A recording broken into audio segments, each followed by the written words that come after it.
Timeless 106.1 FM KFFB. This is Bob Connell. Thanking you so much for joining us for another edition of our open mic program. And we do have a special guest with us. But first, Paul Wellenberger. Paul, a big day is coming tomorrow. We've been talking about it all week, and a lot of people are excited about KFFB finally ramping up to do another remote. And we are so excited to kick Fairfield Bay back off and get ready for the next phase. We're going to have a fantastic summer. This is the first step in it. And this is really going to kind of a test run for us on how to do events outside safe. That's right. CDC guidelines, we're going to all follow them, and it's kind of cool. And Bob, you want to be a part of it because how unique are these pictures going to be to look at 20 years from now with everyone having a mask on, because that's going to be mandatory. Everybody wear a mask. Everybody's sitting 6 foot apart.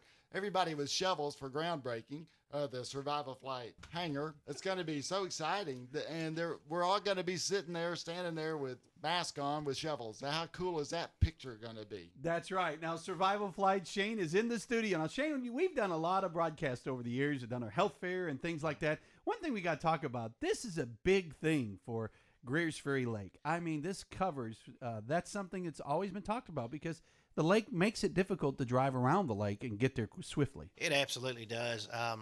Many know that we've began ambulance service there in Heber Springs, but my ALS coverage for rural Arkansas with these twisty, windy roads, you have a beautiful lake here that brings lots and lots of tourism through the summer, which also unfortunately brings sometimes some pretty significant injuries and illnesses, and their ability to get to a level 1 trauma center or to a cath lab or whatever it may be that they need is reduced by these curvy, windy, beautiful roads. That's right. Well, when you look at it, if you go from Fairfield Bay to Heber or Heber to Fairfield Bay, that is a 35 to 40-minute drive. And if you take it by flight, which you know all these numbers, I don't, from Fairfield Bay to Heber Springs Hospital, how long would it take? Oh, shoot. It'd literally take me longer to warm the aircraft up than get across the lake. I mean, you're talking 5 to 7 minutes. And that's the same thing. You know, you find that going to Clinton, or even, I know you service Batesville and Searcy with a helipad there as well, a station helicopter. We have a pretty good presence in this region of Arkansas. As you mentioned, Batesville, Searcy, Russellville, but this little area triangulated in the middle, that's still just a little bit of a reach especially when you need immediate health care.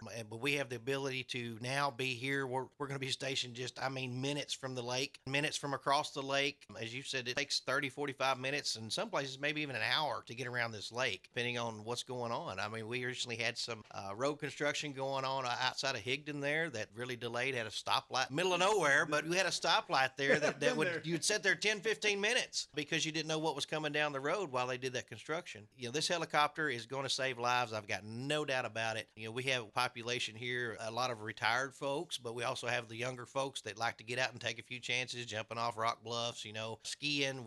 There's always things going on during the summer, outdoor activities that these younger people tend to get in over their heads sometimes. The older retirees, they're not young pups anymore, so they're more prone to medical illnesses and things that sometimes need immediate intervention. Now, Paul, let's talk a little bit about the Survival Flight Base. This is where a helicopter will be based in Fairfield Bay for Greers Ferry Lake in north central Arkansas, which is huge. How did this all come about? Tell me how this works. Well, we actually just called Shain one day, and he came over, and we said, we would love to have helicopter service in Fairfield Bay, and it just took off from there. So we needed to raise money for building a hangar, and we wanted to get sleeping quarters in the hangar, so we got commitments from Arkansas Economic Development Commission for a small grant, and then we got significant grants from the Delta Regional Authority. Between that and a lease agreement with Survival Flight, we're able to pay for the hangar and the sleeping quarters, and then Survival Flight's making a huge investment. In order to get the Delta Regional Authority, they committed to investing $2.7 million in capital to facilitate the helicopter and the medical equipment that goes in there, and they guaranteed 10 high-paying professional jobs that come into this area. So it's a great economic development story for us, as well as excellent medical care. And when you look at a base, I mean, that means they're there. They're on call. Oh, they're there. And it's kind of like emergency, right? But it's a little higher tech. A lot similar to your fire departments. Yeah, a little higher tech. We got, of course, we're going to have a pilot, a nurse, and a paramedic. Be staffing 24/7, 365. That was one of the downsides, potentially, of putting a hangar here. It was one of the big obstacles in talking to Paul was we didn't want to have the aircraft here, and then for inclement weather, such as snow or any icing or different things like that, we didn't want to have to leave that aircraft outside. And the other side is we didn't want to have to fly that crew off somewhere else to have them hangar. We wanted them to be right here in the local area, so as soon as that weather's cleared or as soon as they're able to, get right back to doing what they do. So how do they get it in the hangar? That's kind of a question. I know everybody's like, how do you move a helicopter in a hangar? Don't have wheels. We actually have a specialized lift device that goes right underneath that thing, and cool. I mean, it rolls it. You don't even have to push on it. I mean, it does it all for you. That's neat. Well, it's something when you look at it, though. The 911 headquarters for Van Buren County and much of the whole lake area is right here where the DPS and the survival flight base will be. Yeah, it's awesome. And I'll tell you something funny about the hangar. Being an engineer like I am, it's not a regular garage door either. So it's a big old garage door that folds up and stuff. So it's been a fun project to be involved in, and I couldn't ask for a better partner than Survival Flight. They have been so positive and can do. And like Shane said, the owner lives in Tumbling Shoals, and his company is headquartered in Batesville. So how's that for local? That's something when you look at it, just being in Fairfield Bay, can be stationed from here around Greers Ferry Lake. I know the Corps of Engineers and those that work at the lake, that's something's been a concern. What can we do if we do have a problem? And that's something that can be worked out. And also the ambulance services that are here in the Bay can help speed that up to get to the helicopter as well. Absolutely, Bob. I'm a volunteer ambulance driver too on the weekends most of the time, but I absolutely do know that there's somebody listening to us right now. Their life will be saved because we have this helicopter in Fairfield Bay. Somebody in this county, somebody in this region. Those minutes at times make the difference between life and death. And having this here is a huge improvement to the health care that's provided to all of our citizens in this entire region. And the membership at Survival Flight, Shane, you may want to talk about that, is very, very reasonable. And it's a great coverage, and it's something everybody ought to have.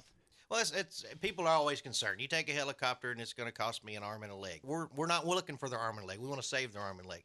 So we do have a membership program, $40 for the entire family. That's everybody living in that household. If you have teenagers off at college, it actually even covers them as well. If you have your mother-in-law living at home with you, it covers her $50 a year. For an individual, I believe $40. It's as reasonable as it comes, guys, and that's $50 a year. That'll cover you if you are ever flown by our aircraft, taken by our ground ambulance over in Heber, regardless of what method we're transporting you. If it's an emergency, you are covered. One thing I do say, Paul, it's a corporate leadership of Survival Flight.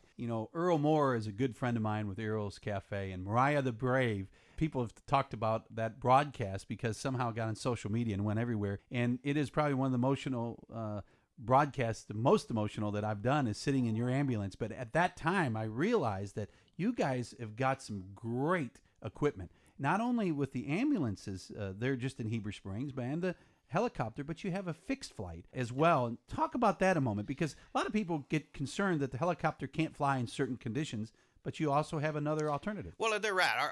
Our if you're familiar with aviation terminology at all, our helicopters are required to be flying under visual flight restrictions. Our fixed wing, however, is an instrument flight rated aircraft. It's able to go many, many, many times when our helicopters can't. We decided that would be a great addition to our fleet for when those helicopters just can't fly, whether that's due to fog, whatever the issue may be. If our fixed wing is called out because our helicopters can't go to pick you up, then that membership I talked about earlier absolutely covers that as well. So that's just another asset, really. It is. It is, absolutely. It's just needed. Everybody knows how there's springtime weather. I was driving in this morning, lots of low ceilings, clouds basically hanging in over the lake and things like that. And when those low clouds, sometimes those helicopters just can't get over these mountains here. However, that fixed wing can go right over the top of them clouds and land at whatever airport's closest to you. Now, something I got to mention, Dr. E.J. Jones in Batesville is a family doctor. He delivered all of our children. And our very first child, that was 35, 36 years ago. Now, I guess she's getting old, but she is, not me. But, I remember a flight, they had a bump back then. This was a rare deal. They had a heart patient that they needed to fly down to Baptist in Little Rock, and they bumped it because Pam was coming premature with Heather, and they flew her down. This is in 1985. So I wasn't able to go with her. So this was kind of a tough deal. This is something that is revolutionizing as a dad, as a parent, scared to death letting your wife and daughter go somewhere that before you could go. Well, I'm kind of glad you brought that up, because one of the things that we have with our fixed wing and our helicopters is the ability to take a third rider with us. Early on, one of the investors to our companies, he had run across an incident to where his daughter and wife were in an accident. He wasn't there close, and the helicopter came in, picked his daughter up, and flew her off to a long distance away. I don't remember which city it was. I want to say Kansas City. He's from Missouri. The wife's sitting there on the side of the road, not able to go with her because they didn't have the capacity to do that, or had a policy that they wouldn't allow it. And she's sitting there with a busted vehicle. Husband's out of state, and daughter's flown off, 2-3 hours away, and they have no way of knowing how she's doing. They have no way of giving that medical team her medical history and information. And as he come on board with us, he said, I don't want any family to ever have to go through that again. So with some small exclusions, we actually take family members quite often, especially in a transfer situation. But we've even taken them. We've taken a mom or a dad with a child from ATV accident right from the scene. We've done the same thing at car wrecks. And of course, there's some exclusions, aircraft limitations, and there's also, we want to make sure that whoever that person is going with us is going to remain calm during the flight. We don't need to be taking care of them as well. But we do our best to keep the family together. And I'll tell you, it's kind of interesting when we show up at places like Children's Hospital. We walk into their ER and we have mom or dad with us. They're not used to seeing that. They're used to having to call mom or dad and say, hey, what kind of history does your child have? What exactly happened? We're bringing them to them. We've had instances where I've had one of the saddest ones. I say sad. I had an elderly gentleman right there in Heber Springs, and this has been a couple years ago. And when our helicopter arrived to transport his wife to Little Rock, he was standing in the doorway there crying, and we didn't quite know who he was. But our pilot come up and said, "Well, sir, can I help? What's going on?" He said, "Well, that's my wife in there. Been my wife for 40 years." And he said, "I know when y'all leave here with her, that's the last time I'm going to see her alive. Got no doubt. I can't drive to Little Rock. I can't see to drive at night." And our pilot, put his hand on his shoulder. And he said, "Sir," he said, "you're going with her to Little Rock. Come out here and let me get you strapped in this seat." And we were able to take that gentleman. I don't know exactly timeline-wise. His wife did wind up passing away, but he was able to hold her hand all the way to Little Rock. And that's just that's a tearjerker. You can tell I'm getting a little bit weepy right here. But we have the policy to do the right thing always here at Survival Flight. And to me, that was the right thing to do for that gentleman. And we had the capacity. We made sure our investors, our owners, made sure we had the ability to take that family member, because sometimes that's the right thing to do. Sometimes it might be the last time they see that person alive, but sometimes it's just an advantage to have that family member there to be able to give that specific information to those doctors when they get to where they need to be. Wonderful, wonderful company. I can't speak high enough for the abilities they give me to do some of these things. And you mentioned Mariah. That was another one that just being right there at Christmas, it's a tearjerker to know, we were able to do the right thing and get her home with a family.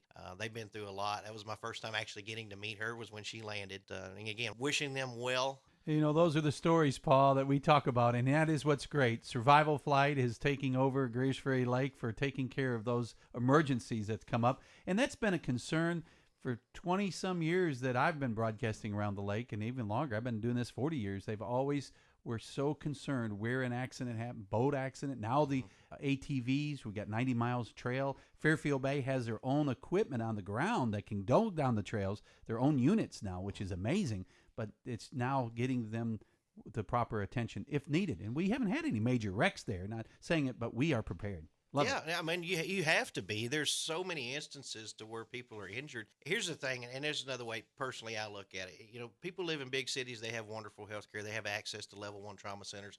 They have access to cardiac centers and stroke centers.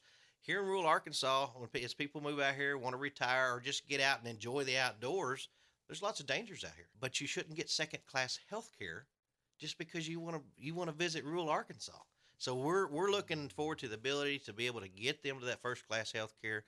There's some wonderful health care in the area for certain things, but when they need those major things taken care of, we want to be able to get them there as quick as possible.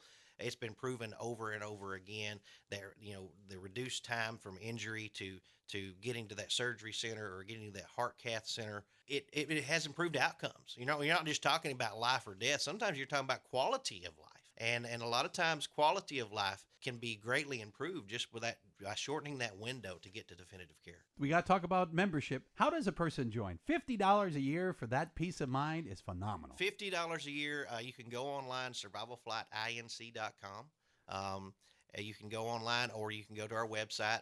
Again, that's survivalflightinc.com. There's a phone number there for membership line if you don't like doing everything on the computer. Okay, it's tomorrow starting at 11 o'clock. We'll be broadcasting at the DPS building in Fairfield Bay, and then at 1 o'clock we'll do the groundbreaking of the great thing that's coming to Fairfield Bay. It's awesome, Bob. And I will tell you, as far as medical care in this region, I would argue that in Fairfield Bay, you will have quicker access to a hospital in Little Rock than you will if you have an accident on I-40 between Conway and Little Rock during rush hour, because the travel time's 22 minutes or something like that by a helicopter, and it takes a lot longer than that to get there during rush hour. So getting good care in Fairfield Bay is now possible, will be possible when this helicopter, I mean, we will have as good as anywhere. It's going to be awesome. Survival flight. Well, this is the big day tomorrow. We're Big day. going to have a lot of fun. We are going to do some social distance, and let's show support for survival flight, because I tell you, Shain, when I see a corporate leader come in and help Mariah the Brave, that is basically had just about every operation known to man in every hospital in the region, from Texas to Chicago and all over. Children's Hospital started there, and you guys are there to help. That's what it's all about. That's corporate leadership that I've been talking about during this pandemic. We're here to help and promote, and our business is on the air to do that. Well, I spoke about a motto earlier, do the right thing always. And that actually come from Chris Millard, our owner himself. I can't say enough good about the Millard family. They've been wonderful to work for. I can't see myself working anywhere else. They not only expect us to live up to that motto, they live up to it themselves. And simple things like the third rider, or being able to help somebody just because it's the right thing to do, not knowing on the front end, are you going to get paid for doing this? That didn't come across their mind. Of course, we have to make some money to keep the doors open so we can continue to help people. But sometimes you take that chance, and I've seen them do it more than once just to make the right thing happen. More than once I've seen that if you just do the right thing, things come around like they should.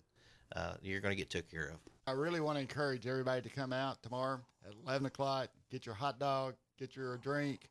We will have every chair sanitized. We'll have every chair 6 foot apart on a 6-foot grid. Speakers will be 12 feet away. We're going to follow every governor's guideline. So we'll have the first of a kind major event in Fairfield Bay. It'll be awesome. Major investment in the Bay by Survival Flight, and we are so appreciative of it. CDC will be followed all the way. Starting at 11, we'll be doing those Petit Jean hot dogs wrapped in a sunbeam bun and a Pepsi product. Amen, brother. We'll see you guys there. Thanks for joining us here on Timeless 106.1 KFFB's Open Mic.